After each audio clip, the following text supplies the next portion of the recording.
Well, shooters and reloaders out there, Fortune Cookie 45 LLC coming to you from the Hot Lead Zone.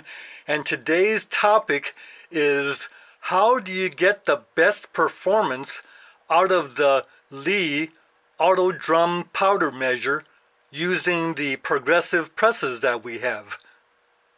Well, we're not going to use a progressive, but we're going to use the 4-hole Lee turret press, which is like a progressive, and for all intents and purposes, it'll do the same thing that the progressive will do for this test.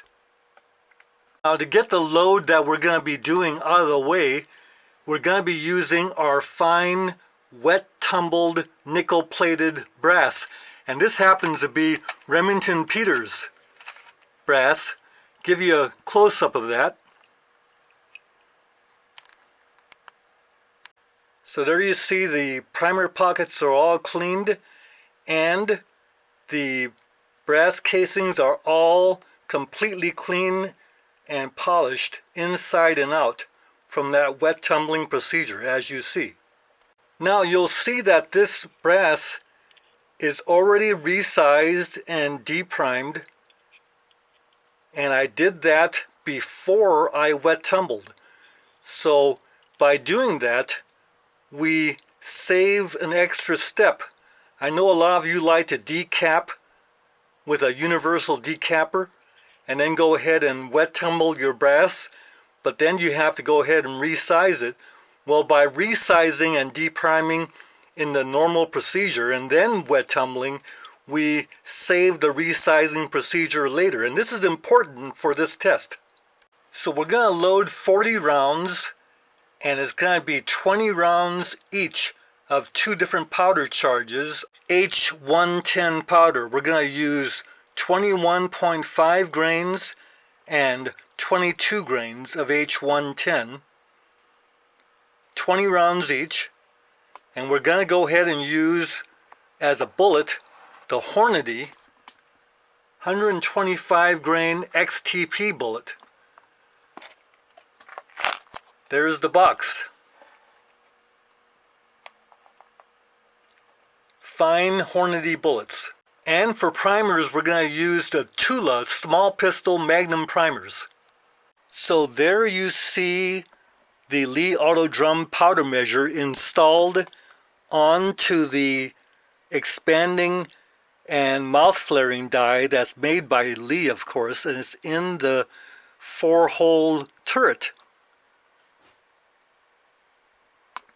But what makes this thing work real reliably is a result of some collaboration between Thorzak's and myself, because I was complaining that when you get chatter with this, when you run a case in here, and instead of getting a smooth throw that's very accurate, you get a little click, a little pop, a little chatter. And when you get that, then you're wondering whether the throw is accurate or not, and sometimes it isn't. But I discovered that if you get the click and chatter, if you run the case in there a second time, you don't get the chatter. You don't get the click and pop. The second time through never gets the click and pop. What Thorzak's came up with is if you put an expander die in this position and run the case in the expander die and mouth flaring die first, and then run it into the same die again in the second position with the powder measure attached, then you get the smooth throw of the powder measure. Well, but then you lose the resizing die station. These cases, as we've already discussed, are already resized. So you don't need the resizing die because it's already been done. So you can put the neck expander mouth flare die in station 1 and then the same die in station 2 to get that smooth throw. Then the bullet seating die and then the crimping die. So this could be your progressive. Same idea. So we'll go ahead and put a case. This is a case that has not been neck expanded or mouth flared. And you run it into the first die, and that expands the neck and flares the mouth so that you get the bullet starts into the case. It's just fine. Then, if you go ahead and let the turret auto-index to the next station, and you go ahead and run that case into the second die, notice you get the full throw of the powder measure. And notice how it's a smooth throw. We really do appreciate the easy fill of the hopper with our powder of choice, don't we? By the way, I buy H110 in 8-pound jugs, so this can happens to be a leftover can from 1970s, but the powder is fresh, because I keep refilling this can. So of course installing the hopper into the powder measure is a piece of cake. And we put the top on. We're ready to go. So the sequence begins. Take a brand new case, put it into the shell holder, and run it into the first neck expander mouth flaring die. Then put a primer into the primer arm so that we can prime that case on the way down, like so. Then the next would be to go ahead and throw a powder charge. Now we haven't adjusted the powder measure to give us 21.5 grains yet, so let's go ahead and see what we're getting. Notice the smooth throw. Now we'll take this powder charge and go over to the balance scale. So there you see the 21.5 grains. Looks pretty good. It took me 5 throws to get the powder measure adjusted to throw this charge.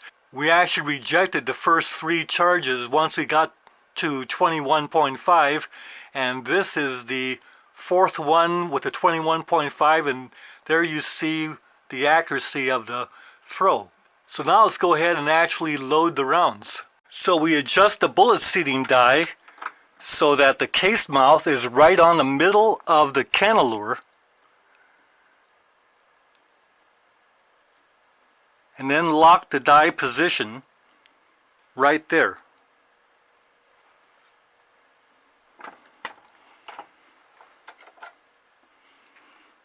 As you see there. So then we go ahead and let it index to the Lee factory crimp die. Okay, so the die is touching the shell holder at full stroke, and then we back out the crimping stem so we don't over crimp. Okay, so then we go ahead and put the round back in without indexing. So there was just a little bit of hesitation there as it corrected some minor bulges, and no crimp. So now we lower the crimp stem until the crimp stem hits the case mouth, like that. Then we go ahead and lower the ram and apply a half turn of crimp and check that for the amount of crimp. That's not enough, so we'll give it a little bit more. Now we inspect the crimp, and that's not bad.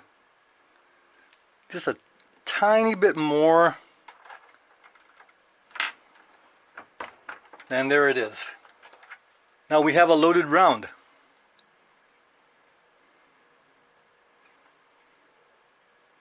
So what we're going to do now is go ahead and check those powder charges.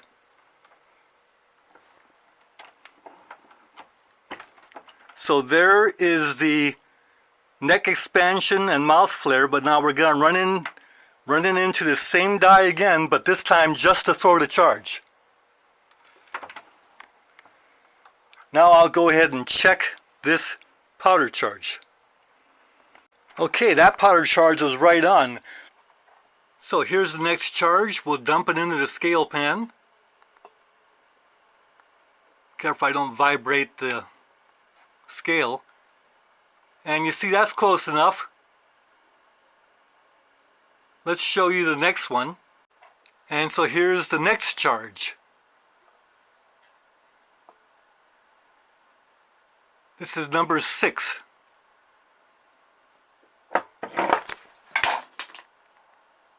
Looks like it's right on. I just knocked over a hex set. Actually, that last one was number 5. Here's number 6.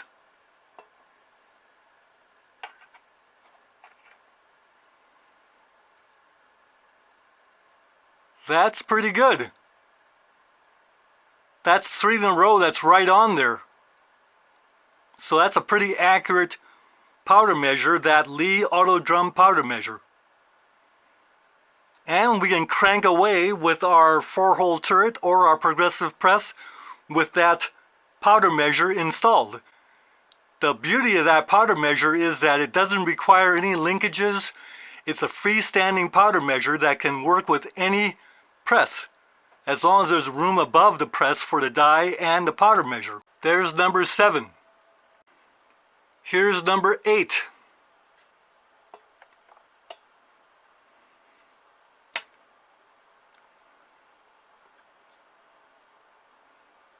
Well, are you getting bored yet? Prime.